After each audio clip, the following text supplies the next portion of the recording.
Samson Cherargei Kiprotich, speaking about the death of Albert Ojwang in the cells at Central Police Station, as if he was not aware that when that happened, in fact, in that specific police station, there were CCTV cameras installed in that particular station.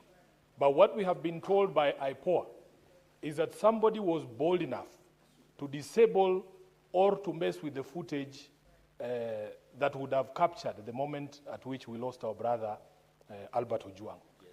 And Mr. Speaker, this is the reason why context of the behavior of police officers, the context of the behavior of public officers is extremely critical. We, as Kenyans, when we passed this constitution, Honorable Speaker, we were in a certain frame of mind. Mr. Speaker, if you want to know the frame of mind that Kenyans were in, you have to go to the preamble of the Constitution. And Honorable Speaker, because I like to teach, you explain what the context of the Constitution is when we were passing it. If you look at the preamble, Honorable Speaker, Kenyan people committed to nurturing and protecting the well-being of the individual, the family, communities, and the nation. Those of us who went to proper law schools know that when names or words are used in a certain order, it is not a fluke. There is a reason why it starts with the individual, the family, communities, and the nation.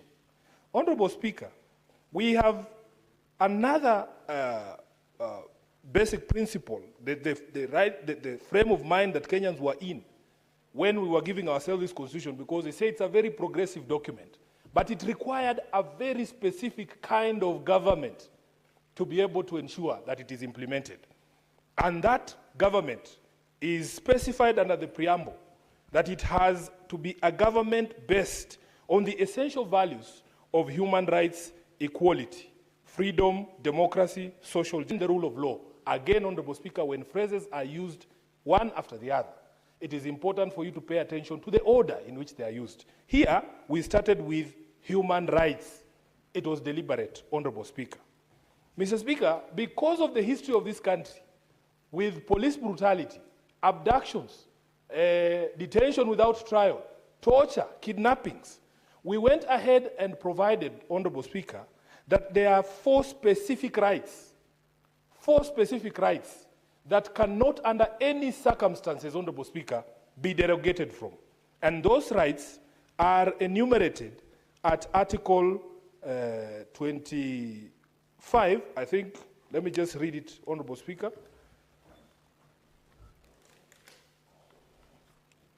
Article 25, which is the only article that talks about fundamental rights and freedoms that may not be limited. So it doesn't matter the circumstances. You cannot derogate from these rights. And they are, number one, freedom from torture and cruel, inhuman, or degrading treatment or punishment. Freedom from torture, cruel, inhuman, or degrading treatment or punishment. Number two, Honorable Speaker, freedom from slavery or servitude. Number three, the right to a fair trial.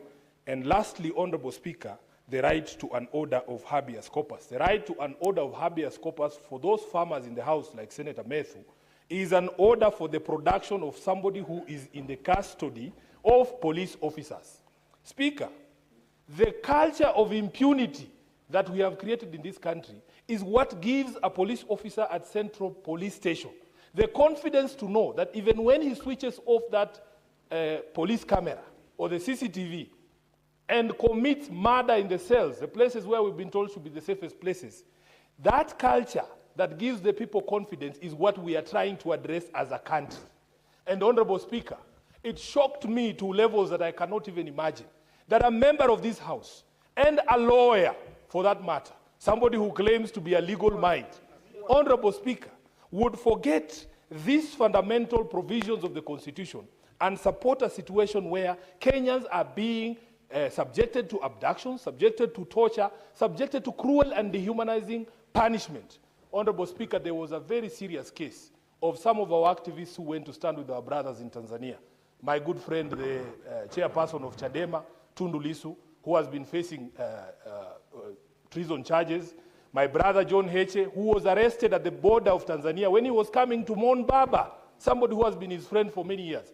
When some of our colleagues here, including respected people, tried to go there to stand in solidarity with these great movers, members of the democracy movement, they were subjected to some of the most inhuman things that you will ever have to countenance and go through.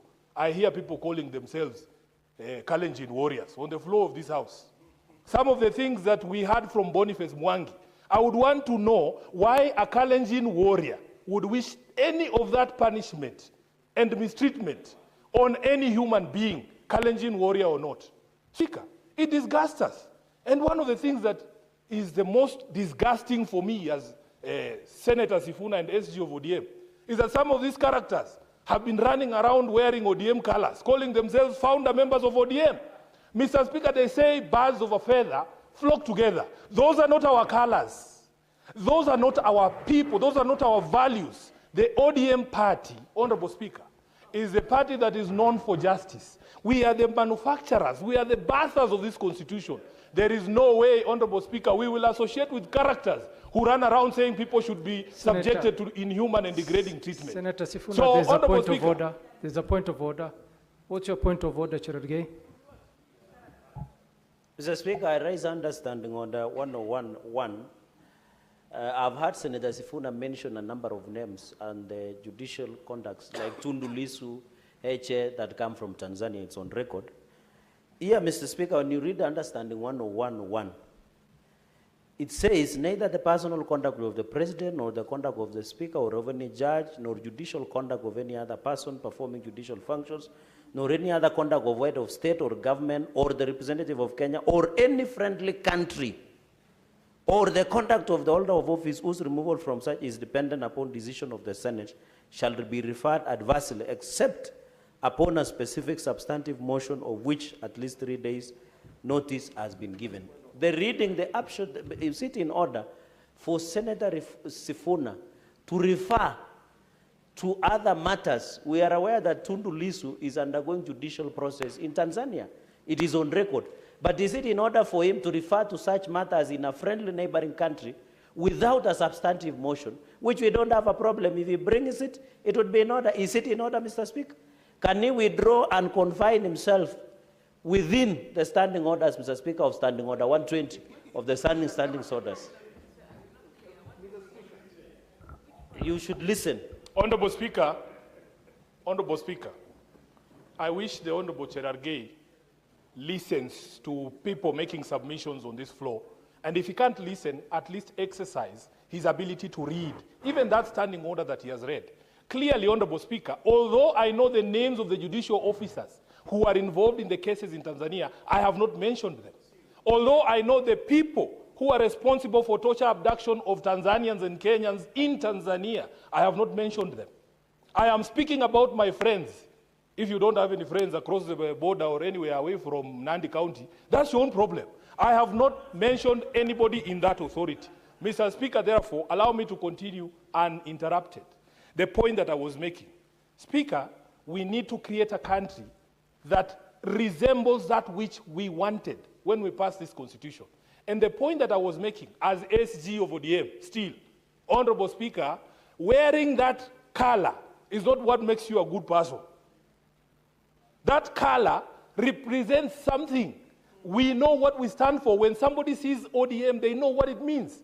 So just donning a cap, if you don a cap and you're the ones denying people the right of habeas corpus, our founder, our party leader, the late Raila Odinga, was for 9 years without trial. His family suffered. His kids missed him, his wife. They were tortured and, even emotionally. So when you wear that color, you should know what it represents. You don't just go there, put it on, then you say, oh, I'm a founder member, and start shouting two-term. That's not who we are. Honorable Speaker, the constitution of ODM is molded so closely to the constitution of this country because we are a rights party. So, Speaker, let me tell you this. We want a country where human rights, human dignity is respected. The reports that have been referenced here, including reports from IMLU, they tell us that almost 20 young people have died in police custody, all in prison cells or remand facilities between January and now. Speaker, that is not a statistics that we have made up. It is a serious issue. Almost 60 people have died because of extrajudicial killings. And these proposals are good, Honorable Speaker, because we have seen even in the streets sometimes when young people are trying to capture the police breaking the law, they themselves who are trying to record what is going on are subjected to violence. So let it be that we get this footage from our own equipment that has been installed by the taxpayer. But if we do not develop a culture of respect for the rule of law as stated in the preamble of the Constitution, Honorable Speaker, there's nothing we are doing. So, Speaker, we have to have a conversations. We have spoken here during the motion on the State of the Nation about even reviewing of police standing orders and their operational, what are they called? Yes, there's SOPs, standard operating procedures. Honorable Speaker, because again, I will not tire to remind the country that I am the author of the MOU signed between Raila Odinga and President Ruto. Honorable Speaker, the review of the police standing orders, because I made sure that because I'm a senator, I incorporated the resolutions of this House during the debate on the State of the Nation in that MOU. I had some person running around who was not even in the room when the MOU was being prepared, telling us that it is at 50% implementation. He doesn't know. He hasn't read it, I can confirm, because I know him, he's my friend. We will tell you when that thing has been implemented, because it is not something to hide. It is like this debate we were having in the afternoon. Whether SHA is working or not is not something somebody will tell you. You will hear from the people on the ground. When you go there, Honorable Speaker, in Garissa, you will say, yes, mambo ya harambe hapa imeisha.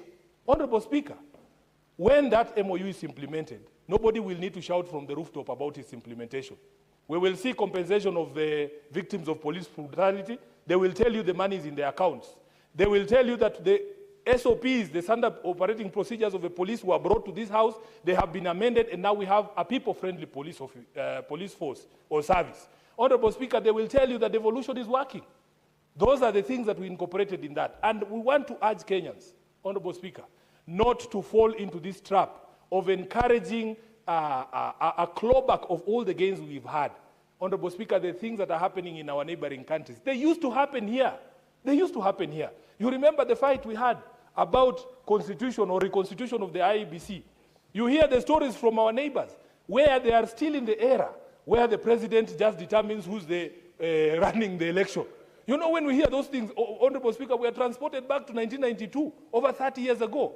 When you hear somebody say, you can arrest these people, and he uses words like finya wow, you sound like a Kanu youth winger from 1991. You're giving me nightmares, Honorable Speaker. I remember the advent of multi-party. We were told, Honorable Speaker, if you flash the two-finger salute, they will cut one so that it remains the one that was representing Kanu.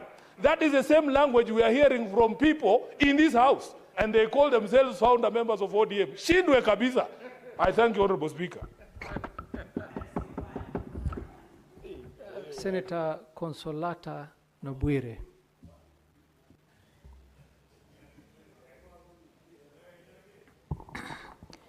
Thank you, Mr. Speaker, for this opportunity. My name is Consolata Nabwire Wakwabubi. I would like to contribute towards this motion about installing CCTV cameras in police stations and police cells and police desks. This one is a very essential tool to enhance safety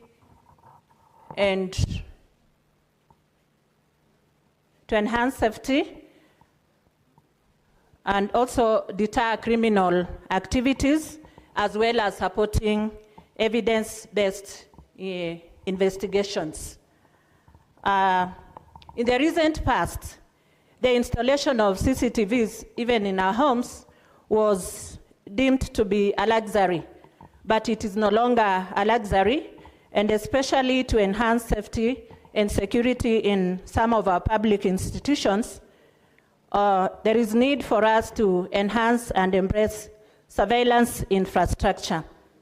And for this case in point, I want to be very particular to the police stations, police cells, the police desks, And even at a later point, maybe I would like to request the mover to put something else regarding the high-risk areas that can also be used to enhance community policing as a safety measure.